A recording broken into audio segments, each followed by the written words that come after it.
Capítulo 10. Se despertó con la sensación de haber dormido mucho tiempo, pero una mirada al antiguo reloj le dijo que eran solo las 20:30. Siguió adormilado un rato. Le despertó otra vez la habitual canción del patio.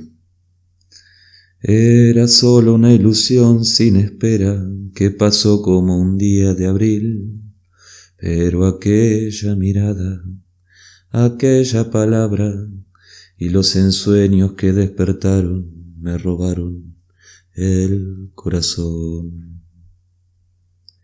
Esta canción conservaba su popularidad. Se oía por todas partes. Había sobrevivido a la canción del odio. Julia se despertó al oírla, se estiró con lujuria y se levantó. Tengo hambre, dijo. Vamos a hacer un poco de café. Caramba, la estufa se ha apagado y el agua está fría. Cogió la estufa y la sacudió.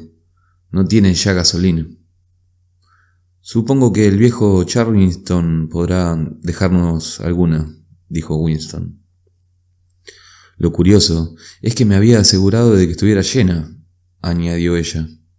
Parece que se ha enfriado. Él también se levantó y se vistió. La incansable voz proseguía.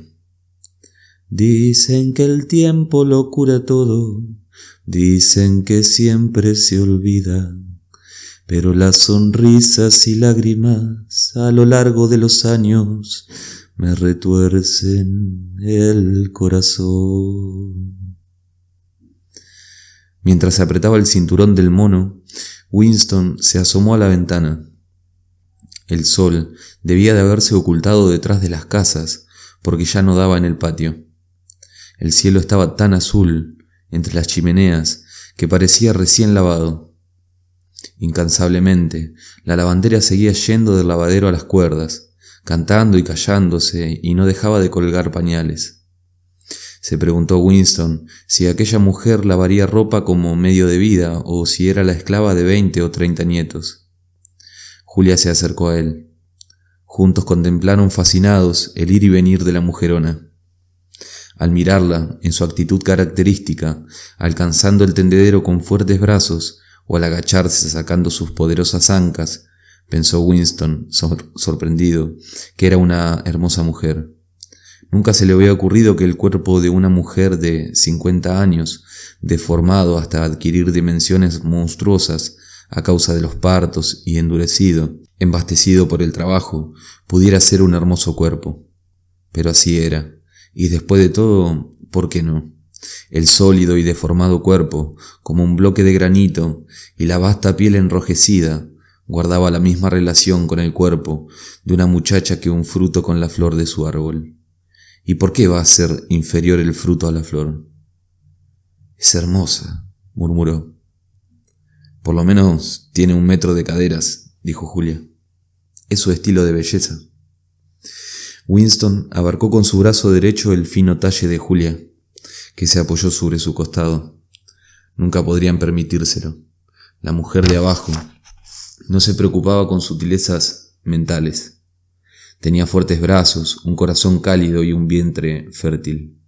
Se preguntó Winston cuántos hijos habría tenido. Seguramente unos 15. Habría florecido momentáneamente, quizá durante 1 año, y luego se había hinchado como una fruta fertilizada, y se había hecho dura y vasta, y a partir de entonces su vida se había reducido a lavar, fregar, remendar, guisar, barrer, sacar brillo, primero para sus hijos y luego para sus nietos, durante una continuidad de 30 años. Al final todavía cantaba. La reverencia mística que Winston sentía hacia ella tenía cierta relación con el aspecto del pálido y limpio cielo que se extendía por entre las chimeneas y los tejados en una distancia infinita. Era curioso pensar que el cielo era el mismo para todo el mundo. Lo mismo para los habitantes de Eurasia y de Asia Oriental que para los de Oceanía. Y en realidad, las gentes que vivían bajo ese mismo cielo eran muy parecidas en todas partes, centenares o millares de millones de personas como aquella, personas que ignoraban mutuamente sus existencias, separadas por muros de odio y mentiras, y sin embargo, casi exactamente iguales. Gentes que nunca habían aprendido a pensar, pero que almacenaban en sus corazones, en sus vientres y en sus músculos la energía que en el futuro habría de cambiar al mundo. Si había alguna esperanza, radicaba en los proles. Sin haber leído el final del libro, sabía Winston que ese tenía que ser el mensaje final de Goldstein. El futuro pertenecía a los proles. Y ¿podía él estar seguro de que cuando llegara el tiempo de los proles, el mundo que estos construyeran no le resultaría tan extraño a él, a Winston Smith, como le era ahora el mundo del partido? Sí, porque por lo menos sería un mundo de cordura. Donde hay igualdad puede haber sensatez.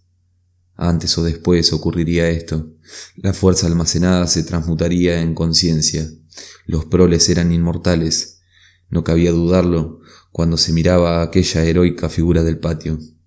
Al final se despertarían, y hasta que ello ocurriera, aunque tardasen 1000 años, sobrevivirían a pesar de todos los obstáculos como los pájaros, pasándose de cuerpo a cuerpo la vitalidad que el partido no poseía y que éste nunca podría aniquilar. ¿Te acuerdas?, le dijo Julia, de aquel pájaro que cantó para nosotros el primer día en que estuvimos juntos en el lindero del bosque. No cantaba para nosotros. Cantaba para distraerse porque le gustaba. Tampoco, sencillamente estaba cantando. Los pájaros cantaban. Los proles cantaban también, pero el partido no cantaba. Por todo el mundo, en Londres y en Nueva York, en África y en Brasil, así como en las tierras prohibidas más allá de las fronteras, en las calles de París o Berlín, en las aldeas de la interminable llanura rusa, en los bazares de China y del Japón, por todas partes existía la misma figura inconquistable, el mismo cuerpo deformado por el trabajo y por los partos, en lucha permanente desde el nacer al morir, y que sin embargo cantaba. De esas poderosas entrañas nacería antes o después una raza de seres conscientes. Nosotros somos los muertos, el futuro es de ellos, pensó Winston, pero era posible participar de ese futuro si se mantenía alerta la mente como ellos. Los proles mantenían vivos sus cuerpos. Todo el secreto estaba en pasarse de unos a otros la doctrina secreta de que 2 y 2 son 4. Nosotros somos los muertos, dijo Winston. Nosotros somos los muertos, repitió Julia con obediencia escolar. Vosotros sois los muertos, dijo una voz de hierro tras ellos. Winston y Julia se separaron con un violento sobresalto. A Winston parecían habérsele helado las entrañas, y mirando a Julia, observó que se le habían abierto los ojos desmesuradamente y que había empalidecido hasta adquirir su cara un color amarillo lechoso. La mancha del colorete en las mejillas se destacaba violentamente, como si fueran parches sobre la piel. Ustedes son los muertos, repitió la voz de hierro. Ha sido detrás del cuadro, murmuró Julia. Ha sido detrás del cuadro. Ha sido detrás del cuadro, repitió la voz. Quédense exactamente donde están. No hagan ningún movimiento hasta que se los ordene. Por fin aquello había empezado. Nada podían hacer sino mirarse fijamente. Ni siquiera se les ocurrió escaparse, salir de la casa antes de que fuera demasiado tarde. Sabían que era inútil. Era absurdo pensar que la voz de hierro, procedente del muro, pudiera ser desobedecida. Se oyó un chasquido como si hubiese girado un resorte y un ruido de cristal roto. El cuadro había caído al suelo, descubriendo la telepantalla que ocultaba. Ahora pueden vernos, dijo Julia. Ahora podemos verlos, dijo la voz. Permanezcan en el centro de la habitación, espalda con espalda. Pongan las manos enlazadas detrás de la cabeza. No se toquen el uno al otro. Por supuesto, no se tocaban, pero a Winston le parecía sentir el temblor del cuerpo de Julia. O quizá no fuera más que su propio temblor. Podía evitar que los dientes les castañaran, pero no podía controlar las rodillas. Se oyeron unos pasos de pesadas botas en el piso bajo, dentro y fuera de la casa. El patio parecía estar lleno de hombres. arrastraban algo sobre las piedras. La mujer dejó de cantar súbitamente. Se produjo un resonante ruido como si algo rodara por el patio. Seguramente era el barreño de lavar la ropa. Luego, varios gritos de ira que terminaron con un alarido de dolor. «La casa está rodeada», dijo Winston. «La casa está rodeada», repitió la voz. Winston oyó que Julia le decía: «Supongo que podremos decirnos adiós». «Pueden decirse adiós», dijo la voz. Y luego, otra voz por completo distinta, una voz fina y culta que Winston creía haber oído alguna vez, dijo: «Y ya que estamos en esto, aquí tienen una vela para alumbrarse mientras se acuestan. Aquí tienen mi hacha para cortarles la cabeza». Algo cayó con estrépito sobre la cama a espaldas de Winston. Era el marco de la ventana, que había sido derribado por la escalera de mano que habían apoyado allí desde abajo. Por la escalera de la casa subía gente. Pronto se llenó la habitación de hombres corpulentos con uniformes negros, botas fuertes y altas porras en las manos. Ya Winston no temblaba, ni siquiera movía los ojos. Solo le importaba una cosa: estarse inmóvil y no darles motivos para que le golpearan. Un individuo con aspecto de campeón de lucha libre, cuya boca era solo una raya, se detuvo frente a él, balanceando la porra entre los dedos pulgar e índice mientras parecía meditar. Winston lo miró a los ojos. Era casi intolerable la sensación de hallarse desnudo, con las manos detrás de la cabeza. El hombre sacó un poco la lengua, una lengua blanquecina, y se lamió el sitio donde debía de haber tenido los labios. Dejó de prestarle atención a Winston. Hubo otro ruido violento. Alguien había cogido el pisapapeles de cristal y lo había arrojado contra el hogar de la chimenea, donde se había hecho trizas. El fragmento de coral, un pedacito de materia roja como un capullito de los que adornan algunas tartas, rodó por la estera. «¡Qué pequeño es!», pensó Winston. Detrás de él se produjo un ruido sordo y una exclamación contenida, a la vez que recibía un violento golpe en el tobillo que casi le hizo caer al suelo. Uno de los hombres le había dado a Julia un puñetazo en la boca del estómago, haciéndola doblarse como un metro de bolsillo. La joven se retorcía en el suelo esforzándose por respirar. Winston no se atrevió a volver la cabeza ni un milímetro, pero a veces entraba en su rayo de visión la lívida y angustiada cara de Julia. A pesar del terror que sentía, era como si el dolor que hacía retorcerse a la joven lo tuviera él dentro de su cuerpo. Aquel dolor espantoso que, sin embargo, era menos importante que la lucha por volver a respirar. Winston sabía de qué se trataba. Conocía el terrible dolor que ni siquiera puede ser sentido porque antes que nada es necesario volver a respirar. Entonces, dos de los hombres la levantaron por las rodillas y los hombros y se la llevaron de la habitación como un saco.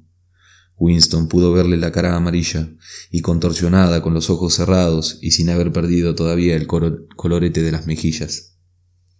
Siguió inmóvil como una estatua. Aún no la habían pegado.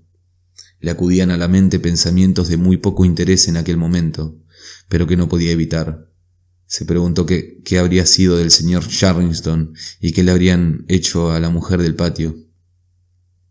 Sintió urgentes deseos de orinar y se sorprendió de ello porque lo había hecho 2 horas antes. Notó que el reloj de la repisa de la chimenea marcaba las 9, es decir, la 21, pero por la luz parecía más temprano. ¿No debía de estar oscureciendo a las 21 de una tarde de agosto? Pensó que quizás Julia y él se hubieran equivocado de hora. Quizás habían creído que eran las 20:30 cuando fueran en realidad las 0:30 de la mañana siguiente. Pero no siguió pensando en ello. Aquello no tenía interés. Se sintieron otros pasos, más leves estos, en el pasillo. El señor Charleston entró en la habitación. Los hombros de los uniformes negros adoptaron enseguida una actitud más sumisa. También habían cambiado la actitud y el aspecto del señor Charleston. Se fijó en los fragmentos del pisapapeles de cristal. «Recojan esos pedazos», dijo con tono severo. Un hombre se agachó para recogerlos. Charleston no hablaba ya con acento cockney. Winston comprendió enseguida que aquella era la voz que él había oído poco antes en la telepantalla. Charleston llevaba todavía su chaqueta de terciopelo, pero el cabello, que antes tenía casi blanco, se le había vuelto completamente negro. No llevaba ya gafas. Miró a Winston de un modo breve y cortante, como si solo le interesase comprobar su identidad, y no le prestó más atención. Se le reconocía fácilmente, pero ya no era la misma persona. Se le había enderezado el cuerpo y parecía haber crecido. En el rostro solo se le notaban cambios muy pequeños, pero que sin embargo lo transformaban por completo. Las cejas negras eran menos peludas, no tenía arrugas e incluso las facciones le habían cambiado algo. Parecía tener ahora la nariz más corta. Era el rostro alerta y frío de un hombre de unos 35 años. Pensó Winston, que por primera vez en su vida contemplaba, sabiendo que era uno de ellos, a un miembro de la policía del pensamiento.